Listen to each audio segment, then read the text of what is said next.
नमस्कार दोस्तों, आज के इस वीडियो में हम उस महिला की बात करेंगे जिसने अपने हुनर और हौसले से पूरी दुनिया में भारत का नाम रोशन कर दिया। दोस्तों, हम बात कर रहे हैं स्पेस में जाने वाली पहली भारतीय महिला की, जिसका नाम है कल्पना चावला। कल्पना चावला का सपना था कि वो इतनी लंबी उड़ान भरे कि आसमान भी छोटा पड़ जाए। कल्पना चावला की कहानी आज लाखों लोगों के लिए प्रेरणा बन चुकी है। कल्पना चावला का जन्म 17 मार्च सन 1962 को हरियाणा के करनाल में हुआ था। कल्पना चावला के पिता का नाम बनारसी लाल चावला है और इनकी मां का नाम संजोती चावला है। कल्पना चावला अपने 4 भाई बहनों में सबसे छोटी थी। कल्पना चावला ने अपनी प्राथमिक शिक्षा टैगोर बाल निकेतन स्कूल से पूरी की थी।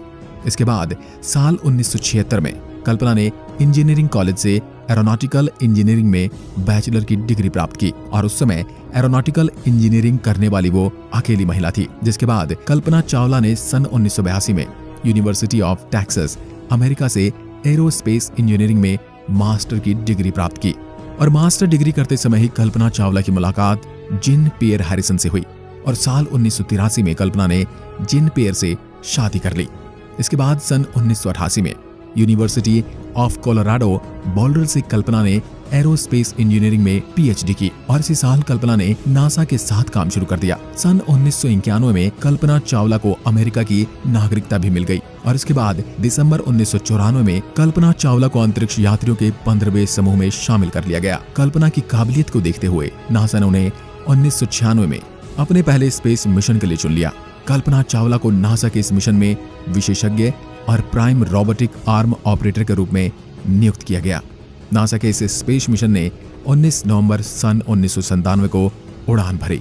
कोलंबिया स्पेस शटल ने अमेरिका के कैनेडी स्पेस सेंटर से ये उड़ान भरी थी और इस मिशन में कल्पना चावला सहित 6 क्रू मेंबर्स सवार थे। इस मिशन का नाम था STS-87। इस स्पेस मिशन के दौरान कल्पना चावला ने स्पेस में 15 दिन और 16 घंटे बिताए और 5 दिसंबर 1997 को ये स्पेस शटल पृथ्वी पर सफलतापूर्वक वापस भी आ गया और इस मिशन के बाद कल्पना चावला अंतरिक्ष में जाने वाली पहली भारतीय मूल की महिला बन गई। इस मिशन की कामयाबी को देखते हुए नासा ने 2001 में अपने दूसरे स्पेस मिशन में कल्पना चावला को सिलेक्ट कर लिया और इस मिशन का नाम था STS-107। इस मिशन को शुरू करने से पहले ही कोलंबिया स्पेस शटल में बार कुछ खराबियां सामने आ रही थी और इन खराबियों की वजह से इस मिशन की लॉन्चिंग डेट को 18 बार आगे बढ़ाया गया और इस स्पेस शटल की सभी खराबियों को ठीक करने में लगभग 2 साल लगे। जिसके बाद 16 जनवरी 2003 को कोलंबिया स्पेस शटल ने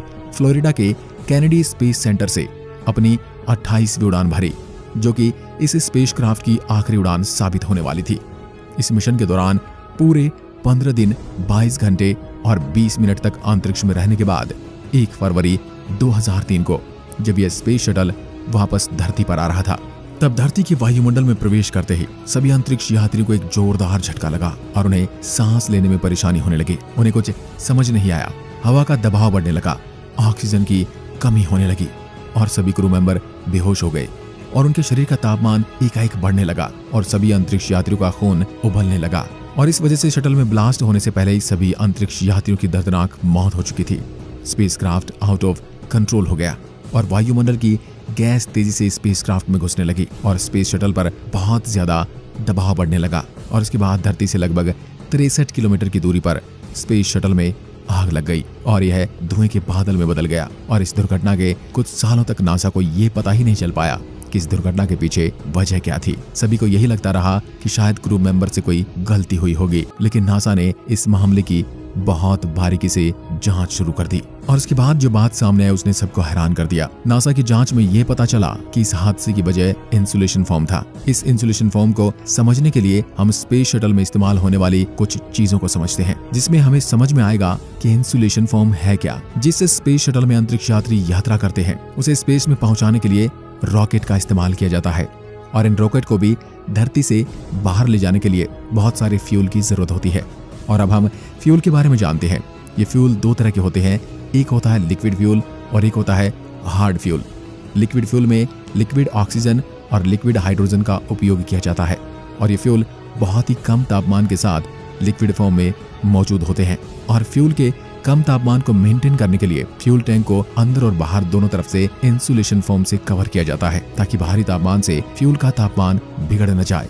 और इसके अलावा भी रॉकेट के बाहर एक बायोपेड्रीम की एक्स्ट्रा लेयर का इस्तेमाल किया जाता है और यहीं पर स्पेस शटल को अटैच किया जाता है। स्पेस शटल रॉकेट टैंक से अटैच होता है, इसलिए स्पेस शटल को सबसे ज्यादा खतरा हीट से होता है, जिसका तापमान लगभग 3000 डिग्री तक पहुंच जाता है। और स्पेस शटल को इस इंटेंस हीट से बचाने के लिए कई प्रकार की कोटिंग लगाई जाती है। इन कोटिंग मटेरियल को छोटी छोटी टाइल्स के रूप में बनाया जाता है और इन्हें स्पेस शटल के ऊपरी हिस्से में लगाया जाता है। इन्हें व्हाइट टाइल्स कहा जाता है। ये टाइल्स करीब 1200 डिग्री के तापमान से स्पेस शटल को बचाता है और स्पेस शटल के निचले हिस्से में डार्क टाइल्स लगाई जाती हैं और यह स्पेस शटल को 2300 डिग्री की हीट से बचाने में सक्षम होती है।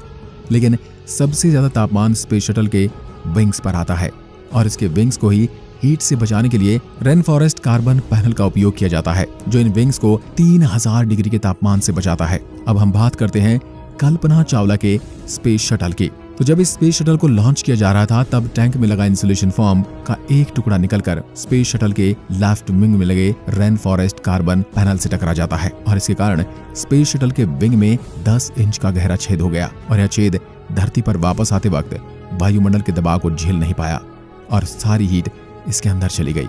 नासा के मुताबिक दुर्घटना का असली कारण यह इंसुलेशन फोम ही था और इस बात को साबित करने के लिए नासा के विशेषज्ञों ने कोलंबिया स्पेस शटल के विंग्स का एक डुप्लीकेट विंग बनाया और एक इंसुलेशन फोम का टुकड़ा तैयार किया और इस इंसुलेशन फोम के टुकड़े को लगभग 800 किलोमीटर प्रति घंटा की रफ्तार से बार बार विंग्स पर फेंक कर टेस्ट किया और इस बात को पुख्ता किया गया कि इंसुलेशन फोम के टुकड़े के विंग से टकराने से जो नुकसान हुआ यही कारण बना इस स्पेस शटल में होने वाले ब्लास्ट का।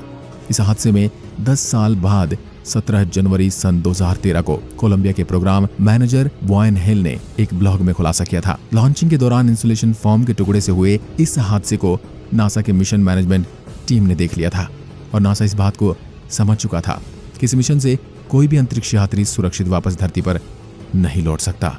और यह बात जानते हुए भी नासा ने अपने क्रू मेंबर्स को इस बात को कभी नहीं बताया, उनसे छुपाया और उन्हें मरने के लिए छोड़ दिया। लेकिन कुछ लोगों का यह भी कहना है कि नासा इस बात का अनुमान नहीं लगा पाया था कि स्पेस शटल को कितना नुकसान हुआ था और कुछ साइंटिस्ट का यह भी कहना है यदि इस नुकसान की जानकारी स्पेस शटल में बैठे यात्री को मिल भी जाती तो भी कोई कुछ नहीं कर सकता था।